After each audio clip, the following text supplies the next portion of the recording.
I can't believe that, 23 months into this, I'm still having to come on these shows and fact-check this kind of nonsense propaganda from pro-Israel people. This one gets heated fast. You're about to see Mehdi Hasan go head-to-head with an IDF spokesperson, and it gets so out of control that the spokesperson barely lets Mehdi finish a sentence.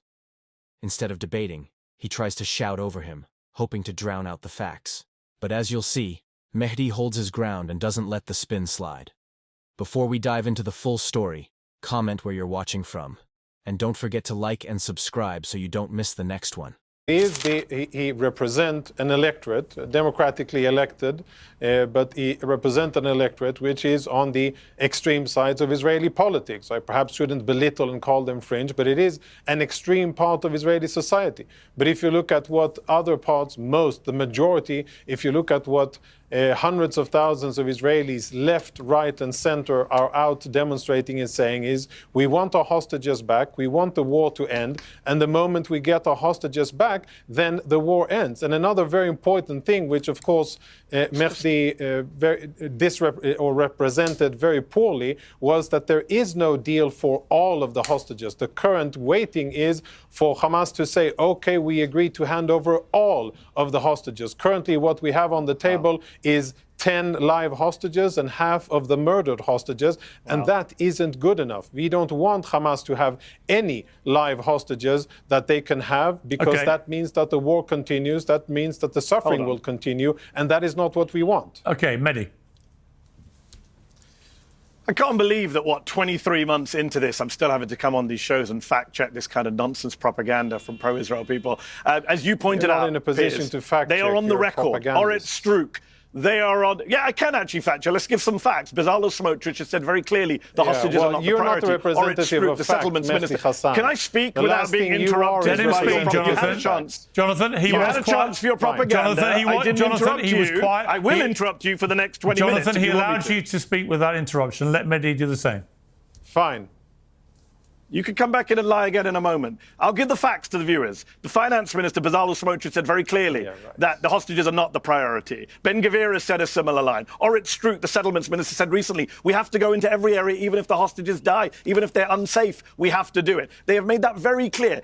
Gallant, the former defense minister, said Netanyahu was sacrificing the hostages. The hostages' families went to the homes of the Israeli cabinet just 9 days ago. They protested outside the government's homes and said, you are sacrificing our children on the altar of eternal war. Those are the words of the hostages' families, not the former IDF spokesman, Piers, who you brought on to lie on behalf of the Israeli military. So many lies he told there in that statement that he just gave this long rant. He doesn't want me to speak now, obviously, because the fact checks will hurt him. Again and again, they have said the hostages are not the priority. And this idea of fringe figures, as you said, Piers, Bezalel Smotrich is the finance minister. He said in May of this year, we are disassembling Gaza. We are turning it into piles of rubble. We are destroying the Gaza Strip. We are there to conquer, cleanse and remain. Those are the words of Smotrich. By the way, on the same day, Piers, Benjamin Netanyahu, the prime minister, put out a tweet saying, Bezalel, you have spoken the truth. You show leadership. So this is the entire government. It's not just the entire government. It's the country. A majority of Israelis say they want Palestinians expelled from the Gaza Strip, according to every poll.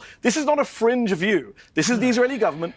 This is Israeli society. And for Jonathan to say, I'm in the Hamas camp, come on, Jonathan, get some new lines. I'm not in the Hamas camp. I've never defended Hamas on this show once. Piers knows that. Although you come on this show to defend an Israeli military you were part of and spokesman for. You were part of an Israeli military that's being investigated at the ICJ for genocide. You're part of an Israeli military that was indicted at the International Criminal Court for war crimes and crimes against humanity. You're part of an Israeli military that the International Association of Genocide Scholars have said is a genocide. You're part of a military. You're part of a military that's being investigated by international courts. You're part of a military.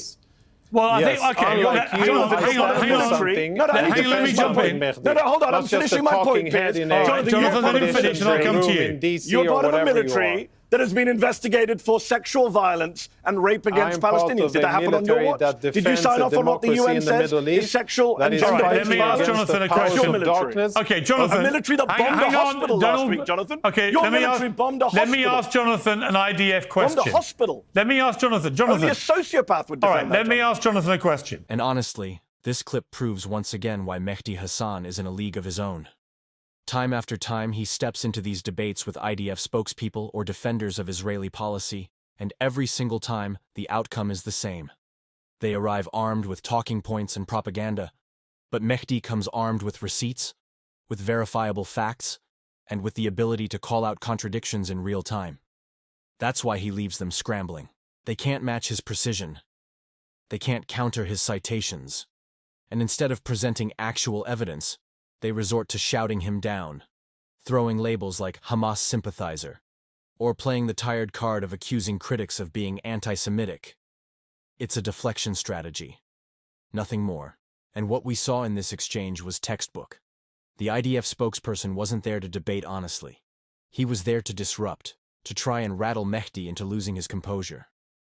But it didn't work. Mehdi stayed calm, stayed locked in, and used facts to dismantle the spin piece by piece.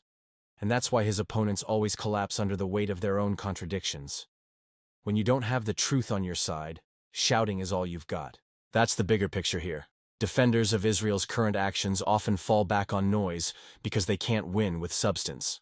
Mehdi exposes that dynamic every single time, and it's why so many people consider him unmatched in this arena. But that's just my take. I want to hear yours. Drop your thoughts down in the comments below. What did you think of this fiery exchange? Was Mehdi once again untouchable, or do you see it differently? Stay sharp, stay informed. Thanks for tuning in.